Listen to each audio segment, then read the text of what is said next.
Le but est de tester une propriété caractéristique pour nous, l'élasticité, sur 5 matériaux différents. Donc, notre hypothèse, c'est que d'après nous, le bois et le plastique prendront plus de temps pour se rompre, parce que plus que l'aluminium et le carton. Et le caoutchouc semble plus élastique que l'aluminium et que le carton, mais il semble aussi plus fragile que le bois et le plastique. Il est donc celui qui pourrait nous surprendre. Nous avons utilisé un morceau de règle en plastique, un morceau de caoutchouc, un étui pour iPhone, un morceau de carton, un morceau de bois, un morceau d'aluminium qui venait d'une canette, des poids de 100, 200, 500 et 1000 grammes et une corde. Et donc, pour le montage, ça consiste à percer les deux extrémités du matériau. Puis après, on a commencé par accrocher une extrémité du matériau à votre super crochet à pince alligator. Puis à l'autre bout, on a mis une corde, puis on a suspendu les poids après cette corde-là.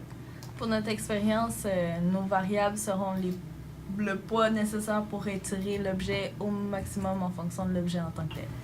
Donc, pour le protocole, l'étape 1, ça serait de percer des trous aux deux extrémités de chaque matériau, des 5 matériaux. Ensuite, 2, on prend le premier matériau, on accroche celui-ci au crochet à l'aide d'une corde.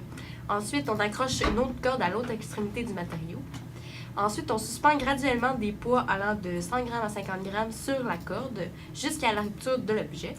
Ensuite, après la rupture de l'objet, on compte le poids nécessaires à la rupture de l'objet qui se sont ramassés sur mon coton ouaté et on le note.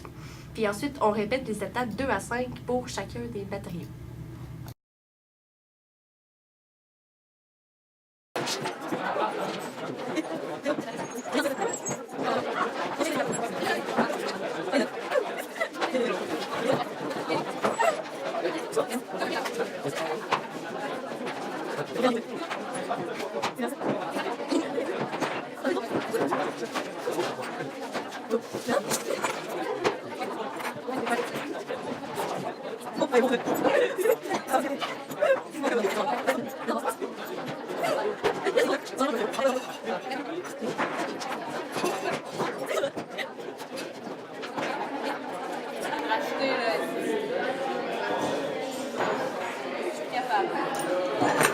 Mais en gros.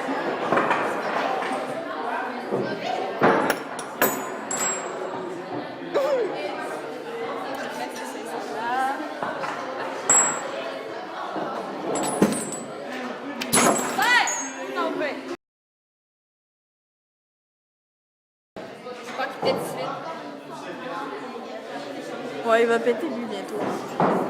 J'ai rajouté un autre 500 ou Ouais. 200? Garde-toi. Parce que j'ai pas. On a plein de 200, je vais mettre des 200.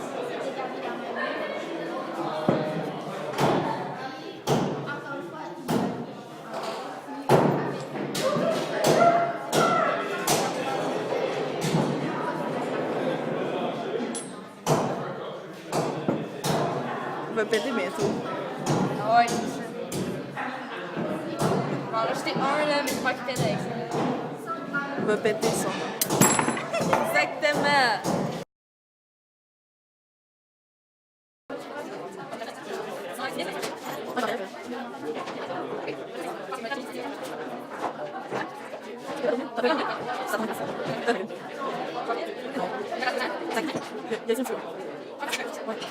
Non.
Donc, pour notre cinquième matériau, dans le fond, c'était du bois dur.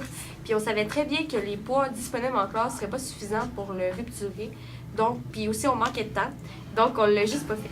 Donc, on peut pas vraiment dire qu'il y a une tendance dans le graphique ou dans le tableau parce que l'expérience consistait à tester des caractéristiques, propriété caractéristique sur des objets différents.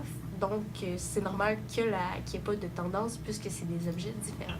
L'expérience était valide puisque c'était la seule technique possible pour tester cette propriété caractéristique, mais le fait de percer des trous dans le matériau a sûrement affecté la validité puisqu'il a fait affaiblir l'objet. Donc, pour la fiabilité, l'expérience doit être semi-fiable puisque, dans le fond, quand on a fait rompre les matériaux, souvent on a mis un poids de 200 grammes, puis sûrement qu'il aurait pu le relâcher avec un poids de 100 ou de 50 grammes. Puis aussi, ça nous fait une grande marge d'erreur. Puis aussi, on a juste testé le matériau une fois, fait qu'on n'est pas sûr de si c'est vraiment ça, parce que peut-être que cette fois-là, on avait mal fait l'expérience. Donc, en conclusion, le bois a été le matériau le plus résistant puisque les poids disponibles en classe n'étaient pas suffisants pour le briser. Ensuite, en ordre, nous avions le plastique avec 15 100 grammes, le caoutchouc avec 6 050 grammes, le carton avec 4 800 grammes et l'aluminium avec 2 300 grammes. Donc, pour améliorer la méthode, on aurait pu, premièrement, être plus précis avec nos poids. Donc, mettre des poids de 50 grammes pour être le plus précis possible, ce qu'on n'a pas fait. On aurait pu aussi faire l'expérience plusieurs fois ou au moins 2 fois pour être sûr d'avoir au moins 2 données à comparer, pour être sûr que c'était correct.